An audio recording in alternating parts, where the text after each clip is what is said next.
Bonsoir Isabelle. Ravi de vous voir. Également. On va évoquer je ne sais plus quoi avec vous dans un Agatha instant. Christie. Mais d'abord, bien sûr, moi je la tête, rien dans le citron.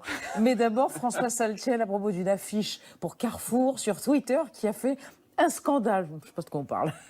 François.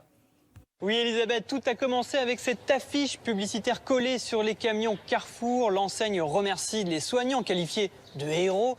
Une campagne assez classique en ce moment, sauf qu'ici, il ne s'agit pas d'authentiques médecins et d'authentiques infirmières, mais de modèles professionnels qui ont posé pour les photographes d'une banque d'images. Une banque d'images fournit clé en main aux médias ou aux publicitaires des photos libres de droit pour illustrer leurs articles ou leurs campagnes.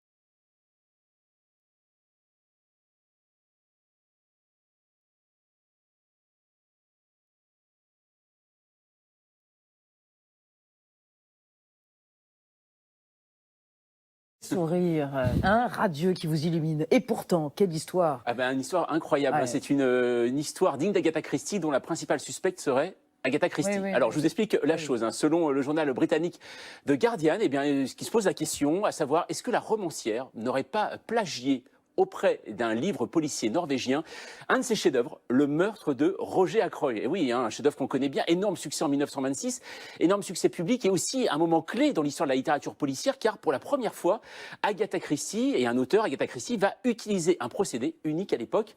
Le narrateur, c'est le coupable. Voilà, je vous ai dit, vous de gâcher la chose, n'y pensez plus, hop, ça disparaît. Mais est-ce qu'Agatha Christie est vraiment la première à avoir utilisé ce procédé? Eh bien, en fait, non, explique Lucy Moffat, qui est une traductrice anglaise installée en Norvège. Elle est fan de littérature et un jour, elle tombe sur une nouvelle intitulée Le chariot de fer, écrit par un Norvégien, Sten Riverton, en 1909, soit 17 ans avant Roger Ackroyd. Et là, elle découvre que l'histoire repose exactement sur le même procédé que celui de Christie. Étrange.